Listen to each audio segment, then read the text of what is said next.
হঠাৎ করে কেনই বা আমি সোশ্যাল মিডিয়াতে আমার সংসারের কাজকর্ম দেখানো শুরু করি? হঠাৎ করে কেনই বা আমি আমার সমস্ত কিছু রান্নাবান্না সোশ্যাল মিডিয়ায় দেখানো শুরু করলাম? এই গল্পই আজ আমি তোমাদের সাথে শেয়ার করব। বেশ অনেকদিন পর আজ বাড়িতে মাংস রান্না হচ্ছে। আগে কিন্তু সপ্তাহে একটা দিন হলেও মাংস রান্না হতো। আর এখন আমার শ্বশুর-শাশুড়ির দাঁতে বেশ অনেকটা পরিমাণে প্রবলেম এসে গেছে। আর এই কদিন হলো আমার শাশুড়ির দাঁতে একটা রুট ক্যানেলও করানো হলো। তো সেই কারণে মায়ের মাংস খাওয়াটা একদমই বারণ ছিল। তাই মাংসটা রান্নাটা এতদিন হয়নি। তো যতদিন বেশ কিছুদিন আগে পর্যন্ত বিশ্বজিৎ মাংস এনে ওই রান্না করতো। আর ও রান্না করলে একটু মসলা বেশি দিয়ে রান্না করতো। তাই বাবা এবারে বলেছে যে অনেকদিন মাংসের পাতলা ঝোল খাই না। আর মা মসলা কম দিয়ে পাতলা ঝোলটা ভালো বানাতে পারে।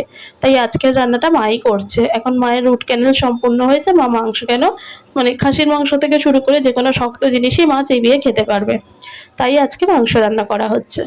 তো যেটা বলছিলাম যে শুরু করি যে আমি কেন সোশ্যাল মিডিয়াতে কাজকর্ম করা শুরু করেছি। যখন লকডাউন শুরু হলো 2020 সালে, তখন থেকেই কিন্তু ব্লগটা মানে ডেইলি যে ব্লগ সেগুলো কিন্তু ইউটিউবে বেশ ভালো প্রচলন ছিল। বিশেষ করে যারা টিকটক করতো তারা হঠাৎ করে টিকটক ব্যান হয়ে যাবার পরেই কিন্তু সোশ্যাল মিডিয়ায় ব্লগ বানানো শুরু করলো। মানে সাংসারিক সমস্ত কাজকর্মগুলো কিভাবে প্রতিটা মানুষ সংসারের কাজকর্ম করছে সেই সমস্ত কিছুই দেখানো শুরু করলো। আর আমি না সেটার প্রতি ভীষণভাবে আকর্ষিত হয়ে গেছিলাম। মানে ফোন হাতে নেওয়া মানেই আমাকে ওই ভিডিওগুলো দেখতে হবে। মানে আমাকে একজন এরকমও কমেন্ট করেছিল যে, "তুমি নিজে সংসার করতে চাও না, অথচ তুমি অন্যের সংসার দেখতে ভীষণ ভালোবাসো।" মানে সেই সময় আমারও বিয়ের বয়স হচ্ছে, বাড়িতে একটা বিয়ের আলোচনা হচ্ছে, যেটা হয়েই থাকে। মেয়েরা একটু মানে 20-21 বছর বয়স হলেই প্রতিটা বাড়িতেই একটা বিয়ের প্রেশার কিন্তু সেই সময় পড়তো বা এখনো পড়ে। তো সেরকমই একটা আমি সেই সময় বিয়ের জন্য দেখাশোনা আসতো। আমি বসতে চাইতাম না বা বলতাম না আর কটা দিন যাক, আরো পড়াশোনাটা কমপ্লিট করি তারপরে গিয়ে আমি বিয়ে করব। এরকম একটা আলোচনা বাড়িতে মানে সব জায়গাতেই হতো আরকি আমাকে নিয়ে। তো সেরকম একটা পরিস্থিতিতেই আমাকে একজন এই কথাটা বলেছিল যে, "তুমি নিজে বিয়ে করতে চাও না, অথচ তুমি কিন্তু অন্যের সংসার দেখতে ভীষণ ভালোবাসো।" যেহেতু আমি ফোন হাতে নিতাম শুধুমাত্র কে কি ব্লগ আপলোড করলো, বিশেষ করে এই যে অনুশ্রী, এপি ভ্লগস, পিয়া, তো এদের ভিডিওগুলো দেখতাম। তখন ফেসবুকে কিন্তু এত রিলস বানানোটা হয়নি বা ট্রেন্ডিং এ আসেনি। ভীষণভাবে দেখতাম। তারপর 2021 আমার বিয়ে হয়ে গেল।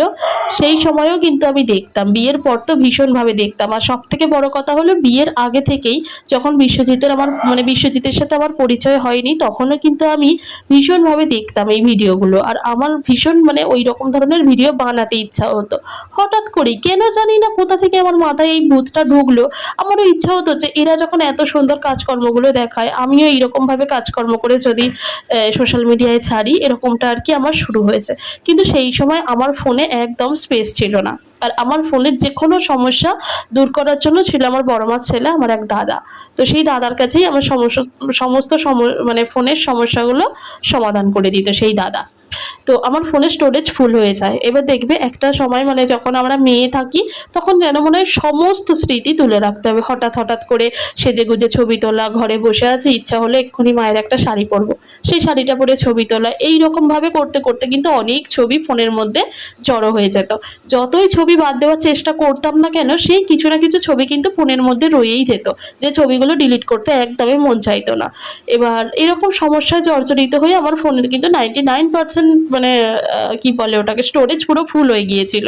তো চিপ নেবার পরেও, মেমোরি কার্ড নেওয়ার পরেও কিন্তু সেই স্টোরেজটা আমার কমেনি, তো ফোনের বিভিন্ন রকম প্রবলেমের জন্য। তারপর বিশ্বজিতের সাথে পরিচয়, হঠাৎ করেই বিয়ে, সমস্ত কিছু যখন হয়েই গেল, তো 2021 সাল কি 22 সাল নাগাদ আমি মানে বিশ্বজিৎ আমার ফোনটা ক্লিয়ার করলো, ওর ল্যাপটপে আমার ফোন থেকে সব ছবি টবি নিয়ে ফোনটা ক্লিয়ার করলো, করে আমাকে একটা চ্যানেল ক্রিয়েট করে দিল। কিন্তু দেখবি ইউটিউবে নতুন করে চ্যানেল কাউকেই করতে হয় না, চ্যানেল কিন্তু ক্রিয়েট করা থাকে। যারই মেল আইডি আছে তারই কিন্তু ইউটিউবে একটা করে চ্যানেল থাকে। তো সেরকমই সেই চ্যানেলটাই নাম টাম দিয়ে বিশ্বজিৎ গুছিয়ে দিয়েছিল, যেহেতু আমার ভীষণ ইচ্ছা ছিল আমি ইউটিউবে ভিডিও বানাবো। ওকে প্রায় আমি প্রতি রাতেই মাথা খেতাম যে আমাকে করে দিতে হবে, আমি ভিডিও বানাবো। তো ও ট্রাইপড কিনে দিল, ও বললো যে ঠিক আছে চলো বানাবে, যখন বলছো, তোমার যখন এত ইচ্ছা। ও কিন্তু বিয়ের প্রথম থেকেই আমার ইচ্ছাটাকে প্রায়োরিটি দেওয়া পছন্দ করে। ও ওর নিজের ইচ্ছার বিরুদ্ধে গিয়েও কিন্তু আমার ইচ্ছাটাকে গুরুত্ব দেয় এখনো পর্যন্ত। যদি আমি কোনো হোটেলে খাবো বলি, ও জানে যে এই হোটেলের খাবারটা ভালো নয়, ও আমাকে বোঝানোর চেষ্টা করে, চেষ্টার পরেও যখন দেখে যে আমি বুঝছি না, ও কিন্তু জোর করে মানে ওর ইচ্ছার সত্ত্বেও, মানে অনিচ্ছার সত্ত্বেও আমাকে কিন্তু সেই হোটেলে ঢোকায়। হোটেলে খাবার পর যখন আমি বলি যে খাবারটা ভালো নয়, ও তখন আমাকে ব্যাখ্যা করে বলে, আমি কিন্তু এটা তোমাকে বোঝানোর চেষ্টা করেছিলাম, তুমি বোঝোনি। তাহলে কি হলো, ও কিন্তু আমার ইচ্ছাটাকে প্রথম থেকেই প্রায়োরিটি দেওয়ার চেষ্টা করে। তো সেরকমই ও ব্লগ বানানোর ইচ্ছাটাকেও ও প্রায়োরিটি দিল। তো তখন থেকেই আমি আমার সংসারের কাজকর্মগুলো দেখানো শুরু করি। তখন কিন্তু আমাদের বাড়ি হয়নি, মানে আমার শ্বশুর বাড়িতে কিন্তু বাড়ি হয়নি, পুরনো বাড়ি ছিল। তখন থেকে আমি আমার সংসারের কাজকর্মগুলো দেখানো শুরু করি। তবে আমার জীবনের ওটা একটা অনেক বড় ভুল। ওই কাজকর্মগুলো দেখাতে গিয়ে কিন্তু আমি আমার নিজের ইমেজটা নষ্ট করি। এমনকি আমার মনে হয় যে বিশ্বজিতের সম্মানহানিও হয়েছে ওইখানটাতে। মানে ওই কাজকর্মগুলো দেখাতে গিয়ে বিশ্বজিতেরও অনেকটা সম্মানহানি হয়েছে। পরে আমার এটা মনে হয়েছে, বা এখনো এই আফসোসটা আমার মধ্যে হয়েছে, সেই সময় ভিডিও বানানোটা সত্যিই না শুরু করলে হয়তো আমার জন্য মঙ্গলই হতো। যাই হোক, তো এখন সেই সব ভিডিওগুলো আমি ডিলিট করে দিয়েছি। তো আমাকে আমার বন্ধু বান্ধব মানে বান্ধবীরাও বলেছিল যে অদিতি তুই যেগুলো দেখা সেগুলো দেখানো উচিত নয়, হয়তো তুই কোনোদিন রোস্ট হয়ে যাবি, এরকমও বলেছিল। কিন্তু আমি ভেবেছিলাম দেখ, রোস্ট হতে গেলে অনেকটা পপুলার হতে হয়।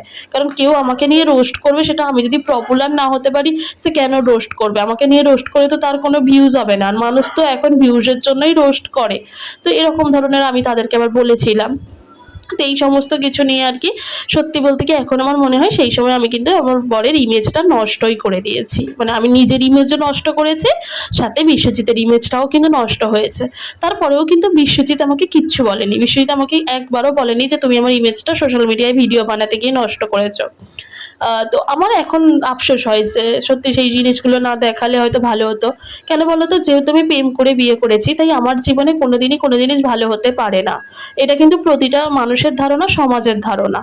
তাই আর কি। তো আমি প্রেম করে বিয়ে করার পর ওই কাজকর্মগুলো দেখানোতে কি হয়েছিল বলো তো? অনেক জায়গায় আমাকে নিয়ে চর্চিত হয়েছিল যে প্রেম করে বিয়ে করে এখন বুঝছে এই অবস্থা, এরকম আর কি। এখন তো অনেক পরিপাটি, অনেক গোছানো হয়েছে। দেখো, একটা মেয়ে হুট করে প্রেম করে একটা ছেলে আর মেয়ে বিয়ে করেছে, সেখান থেকে হুট করে সবকিছু গোছানো পরিপাটি কিন্তু থাকে না। সময় দিতে হয় তা দুজন দুজনকেই, তারপরেই কিন্তু সবটা হয়।